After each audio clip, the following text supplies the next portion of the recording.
Assalamualaikum sahabat YouTube. Kemarin kita tuh habis nonton film G30 SPKI, lalu muncul rasa keingintahuan aku bagaimana akhirnya DNA Edit dan Untung tertangkap. Lalu aku minta Pak Suami untuk menceritakan kisahnya. Yuk simak ceritanya ya. Nah, rupanya waktu itu Pak Harto itu kan sudah berhasil mengambil kekuasaan kan. Jadi dia berniat membersihkan unsur-unsur PKI dari semua pimpinan PKI ini ya, dengan cara mengejar gitu kan. Jadi ditugaskanlah namanya Kolonel Yasir Hadi Proto. Jadi Pak Harto bilang, Sir, kau cari Aidit di Jawa Tengah, karena dia di Indus begitu kan. Yasir Pasir Adiproto dengan pasukannya pun berangkatlah ke Jawa Tengah. Si DNA Aidit ini setelah konsolidasi dengan tokoh-tokoh PKI di Jawa Tengah, dia akan dilarikan begitu ke Cina, karena konon kabarnya di daerah Purworejo itu kan termasuk pantai selatan tuh kan, sudah menunggu kapal selam dari Cina, menunggu kapal selam yang nantinya akan menyelamatkan DNA Aidit ke Cina begitu. Nah, Yasir Hadi Porto dengan pasukannya ternyata berhasil mengendus keberadaan Aidit. Aidit waktu itu berada di rumah tokoh PKI lah begitu di daerah Jawa Tengah, tadi Solo lah, taruhlah Solo. Nah, jadi setelah tahu rumah ini ada, akhirnya digeledah lah. Aidit rupanya bersembunyi di belakang ini, belakang lemari gitu kan. Digeledah-geledah tidak ada, nampak ada kaki, entah kaki apa anak buahnya kan. Jadi akhirnya keluar gitu kan. Keluar, dijawab oleh Aidit, apa keluar, saya ini adalah Menko, karena waktu itu Aidit juga menteri koordinator di dalam pemerintahan Soekarno ini, karena dia tokoh PKI kan. Jadi Edit itu posisinya menteri. Pada saat itu entah Menko apa. Saya adalah Menko, kau tahu enggak bahwa saya saat ini juga akan berangkat ke Jakarta ke mengikuti sidang rapat kabinet begitu. Tahu bahwa yang ada adalah Aidit, terpaksa walaupun dia Menko,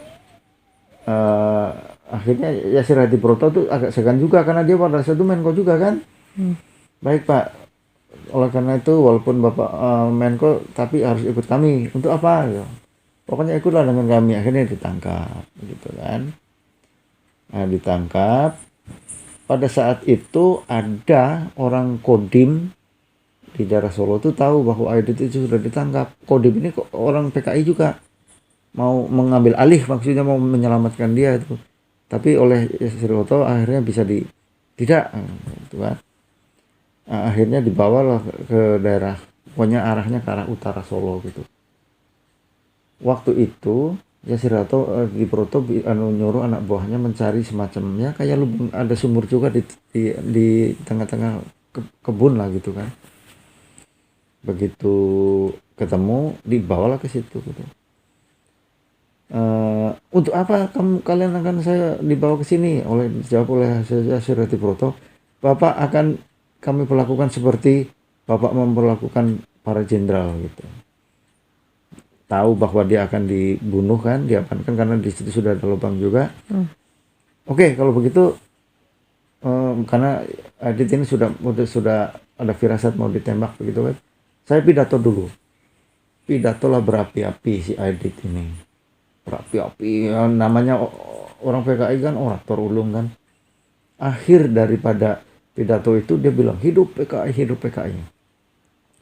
Yasir Hadi Proto begitu mengikuti pidato Aidit itu merasa geram betul kan. Akhirnya begitu si Aidit bilang hidup PKI, secara spontan mencabut pistol Owen namanya. Owen itu pistol dulu zaman Belanda waktu dia berjuang. Tembaklah dia, dar. Dalam hati sebelum menembak, waktu dalam perjalanan itu kan dia selalu teringat perintah Pak Harto kan. Apa yang dimaksud dengan Pak Harto amankan begitu, gitu kan? Apakah hanya menangkap dibawa ke Jakarta atau gimana begitu? Rupanya setelah ditanyakan ke Pak Harto, apa maksud Pak Harto mengamankan, apakah harus saya tembak? Pak Harto hanya tersenyum saja. Artinya tidak menyalahkan gitu. Jadi setelah ditembak, mati, masukkanlah ke sumur itu kan, kemudian sampah-sampah kemudian dibakar. Makanya sampai sekarang makam dari Aidit itu orang tidak pernah tahu di mana gitu. Karena dulu kan modelnya kayak gitu, kalau pemberontak pasti biasanya digelapkan gitu. Jadi Aidit tokoh PKI yang ditembak tanpa pengadilan. Untung begitu juga dia ke Jawa Tengah juga. Waktu itu dia di daerah Tegal, kan mungkin dari Jakarta ke Tegal gitu. Naik bus, orang kan banyak tak tahu juga kan. Jadi dia naik bus, duduk di bus gitu. Di tengah jalan biasalah naik bus itu kan ada penumpang yang naik juga kan. Naik penumpang tentara pakai kacamata begitu kan, sambil kayak gini pakai kacamata gitu. Oleh untung kan sebagai orang yang bersalah tentu, walaupun dia tidak tahu kan, walaupun si polisi tidak tahu kan, merasa bahwa dia merasa dicurigai, merasa ada tentara, dia lompat begitu mobilnya berjalan, dia lompat karena mobil masih laju, dia melompat walaupun tentara ya. Itu akhirnya ada tiang listrik, begitu turun tabrak tiang listrik, akhirnya dia terjatuh. Orang heran ngapa orang ini terjatuh, maksudnya melompat dari mobil yang jalan, dicurigai dia sebagai tukang copet. Akhirnya oleh warga dipukuli lah, copet. Nah, karena ada beberapa yang karena kesibukan gitu, tentu mungkin ada petugas apa kan. Ada yang mengenali, rupanya ini Untung, bawalah ke Kodim, bawalah ke pihak keamanan kan, akhirnya dibawalah ke Jakarta. Diadili, akhirnya ditembak gitu. Dan perlu diketahui bahwa Untung pada saat pangkatnya masih letnan, masih kapten, itu adalah tentara yang mungkin kalau tidak mungkin jadi jenderal, jadi pemimpin tentara, panglima tentara. Karena apa? Pada zaman Trikora, dia adalah pejuang yang sampai ke Irian Barat bersama dengan LB Murdani yang akhirnya menjadi Panglima ABRI. Itu adalah orang yang menerima bintang sakti. Tanda bintang sakti. Bintang sakti itu hanya beberapa orang di Indonesia yang menerima. LB Murdani. Kemudian siapa lagi itu, anggota Kopassus yang meninggal tuh. Termasuk si Untung Sutopo ini. Karena Untung itu prestasinya luar biasa, menjadi dapat bintang sakti. Akhirnya ditariklah dia untuk sebagai komandan kawal Sakabirawa pengamanan presiden begitu. Artinya Untung itu dari mudanya karirnya cemerlang karena luar biasa.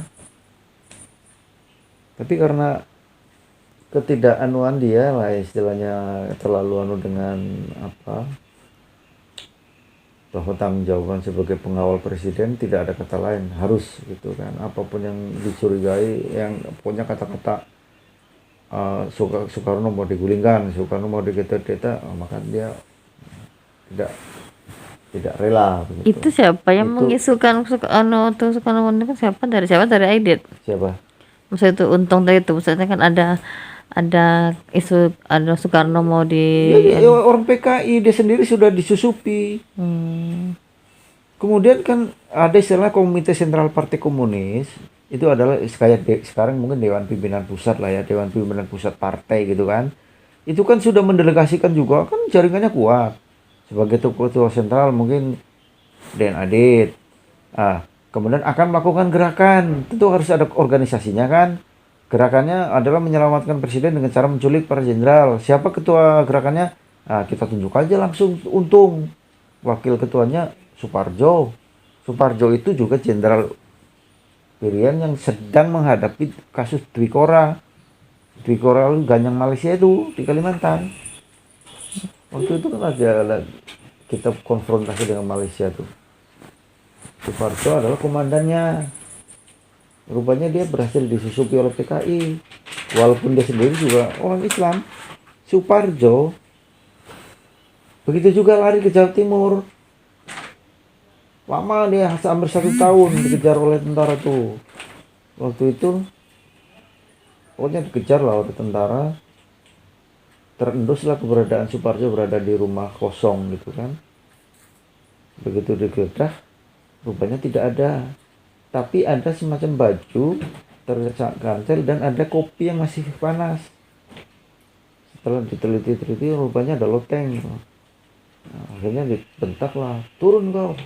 Baik, saya turun. Nah, akhirnya ketangkep lah itu Parjo. Suparjo. Hampir 1 tahun dia bisa lari gitu. Kalau kalau Aidit dan Untung itu masih beberapa hari atau bulan setelah peristiwa itu. Karena PKI itu berhasil menyusup petinggi-petinggi seperti seperti Subandrio. Subandrio adalah Perdam satu ya, wakil Perdana Menteri. Karena apa? Demokrasi terpimpin pada saat Soekarno berkuasa itu kan macam-macam tuh dia. Oh iya, Paduka yang presiden, Paduka yang mulia presiden, Perdana Menteri, termasuk Perdana Menteri juga lucunya. Panglima tertinggi, mandataris. Nah, karena dia Perdana Menteri, ada Waperdam 1, Waperdam 2, Waperdam 3 termasuk Subandrio itu. Subandrio juga orang pintar, cuma dia kan di sipil gitu kan.